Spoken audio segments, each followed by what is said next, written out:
Anda pencinta dynamic driver? Tenang, gue ada barangnya. Kenal ini bro, ini dia binary akustik Dyna Quattro. Penasaran kayak apa? Langsung aja gue bahas. Let's go. Wush.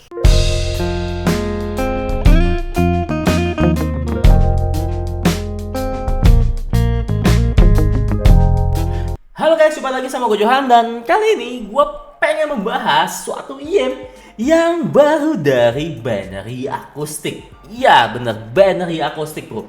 Lagi-lagi dia membuat IEM yang membuat gue tuh cukup kagum ya bro ya. Dimana ini tuh namanya adalah si Dyna Quattro seperti yang sudah gue bilang ya bro ya.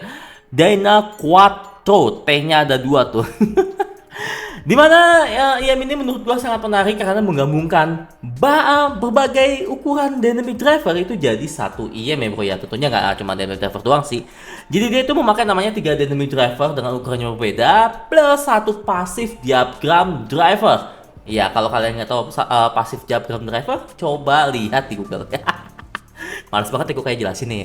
Oke, dan untuk dynamic drivernya itu tuh mencakup dari berbagai macam ukurannya seperti yang sudah gue bilang ya. Ada yang 10 mm untuk bassnya, ada yang 8 mm untuk midnya, dan ada yang 6,8 mm untuk yang bagian high atau treble-nya. Dan ditambah lagi itu ada namanya yang seperti gue sudah bilang 6 mm pasif radiator atau driver pasifnya. Iya, daripada gue bahas hal-hal kayak gitu, mendingan gue bahas secara cepat mengenai packagingnya terlebih dahulu. Let's go! Wush. Dan ya, seperti yang lo bisa lihat di sini adalah kelengkapan dari namanya si binary akustik Dyna Quattro-nya. Dimana yang pertama itu tentunya ada kayak buku manual seperti ini lo bisa lihat. Dan yang berikutnya itu adalah jack modularnya. Benar, dia kabelnya ini sudah menggunakan jack modular. Jadi sudah diberikan namanya jack untuk 44 mm sama 3,5 mm seperti ini. Untuk yang 44-nya sudah gue pasang ya. Dan tentunya dia mendapat namanya tentunya IEM-nya dan juga kabelnya ya. Lo bisa lihat di sini, nanti ini bakal gue jelaskan di desain yang berkualitas. Lalu di sini juga ada namanya ear tips dari berbagai jenis ukuran dan juga dari 2 jenis yang berbeda, yang dimana yang satu ini bornya itu rada besar ya. Oke. Nah, di sini bornya rada besar kalau bisa lihat, dan yang di sini tuh rada kecil gitu, lo bisa tuh. Dan lalu ada juga namanya itu pengikat kabel, dan ada terakhir namanya adalah case-nya yang merupakan pelikan case. Alhasil ini tebel banget, ini bakal bikin IEM lu aman ya bro ya.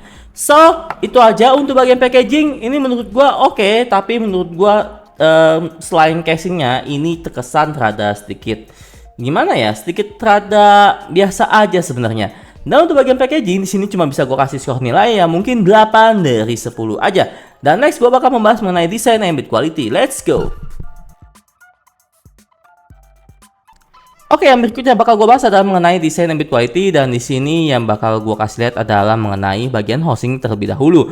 Untuk bagian housing, seperti yang lo bisa lihat di sini, walaupun dia menggunakan 3 dynamic driver dan 1 pasif, dia cukup rada compact ya bro ya, rada cukup tidak terlalu besar kalau menurut gue pribadi untuk ukurannya. Lo bisa lihat di sini, dan tentunya ini full ya bro ya tuh. Ini nah seperti ini bakal gue buka juga. Nah untuk bahannya itu tuh dia menggunakan kayak bahan plastik, ya bukan plastik, kayak 3D printed resin tapi dengan finishing doff ya bro ya, kalau bisa dilihat ya bro ya. Dan ini tuh juga tentunya nggak bakal ninggalin sidik jari tentunya. Jadi yang paling gue suka kalau lo finishing doff itu kayak gini ya bro ya, jadi nggak ninggalin namanya sidik jari gitu. Dan untuk bagian facepadnya ini dia terbuat dari aluminium dengan memakai CNC. Jadi dia kayak ada teksturnya gitu yang ada bentukan gearnya gitu ya bro ya. Lo bisa lihat di sini. Di sini ada gearnya gitu yang dimana itu terbuat dari apa sih, aluminium yang di CNC gitu bro.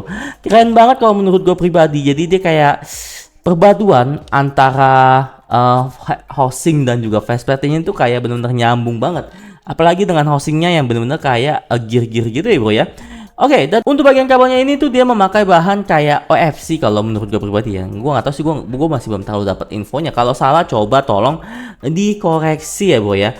Dan untuk namanya dia punya konektor untuk 2,5 mm-nya. Ini masih memakai namanya bahan plastik untuk housingnya sini. Dan untuk splitternya ini juga ya dia biasa aja, tapi ada kayak nomor kodenya gitu. Nah ini kalau bisa lihat, nah ini kayak kode, mungkin kode bus produksinya gitu ya bro ya. Dan terakhir adalah di bagian jacknya. Ini yang paling gue suka. Dia memakai modular jack yang dimana kalau lo pengen buka atau pengen ganti itu tinggal seperti ini saja. Tinggal dibuka di screw-nya seperti ini. Dan voila. Sudah gampang sekali dan tidak ribet ya bro ya. Jadi nggak terlalu keras dan juga gampang banget gitu bro. Dan ini tinggal di sini doang dan deh udah kuat tuh. Jadi aman, dan kalau menurut gue pribadi untuk bagian jacknya ini sudah bagus kalau menurut gue pribadi ya bro ya.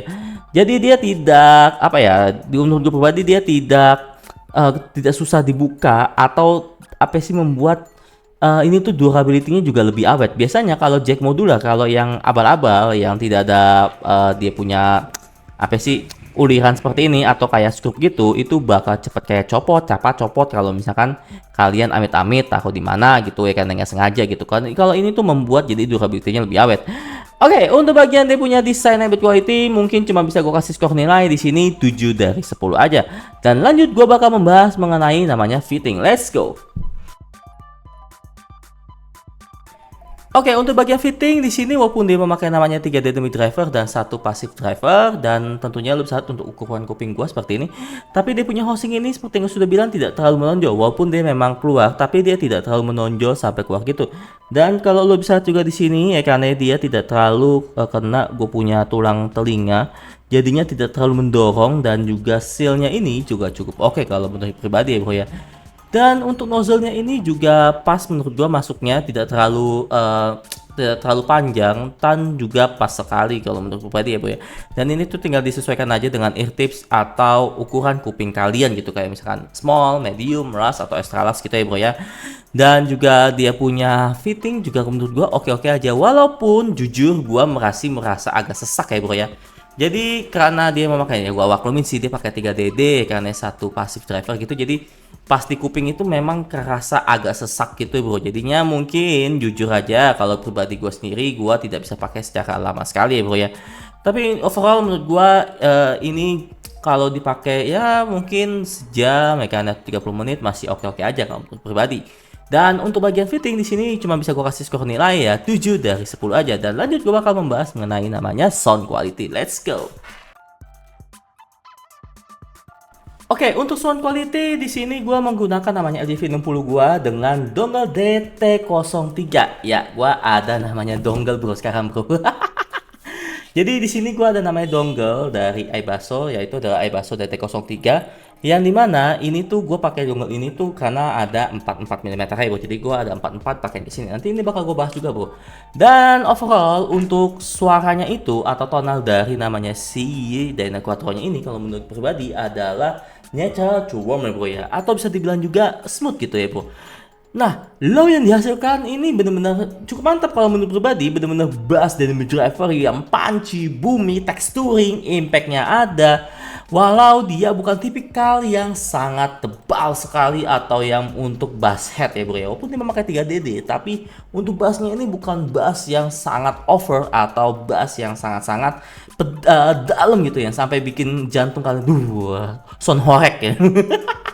Nah ini enggak ya bro ya. So untuk bagian low-nya ini gue cukup enak menurut pribadi ya bro. Dan untuk low ini bisa gue kasih skor nilai ya 8 dari 10 aja.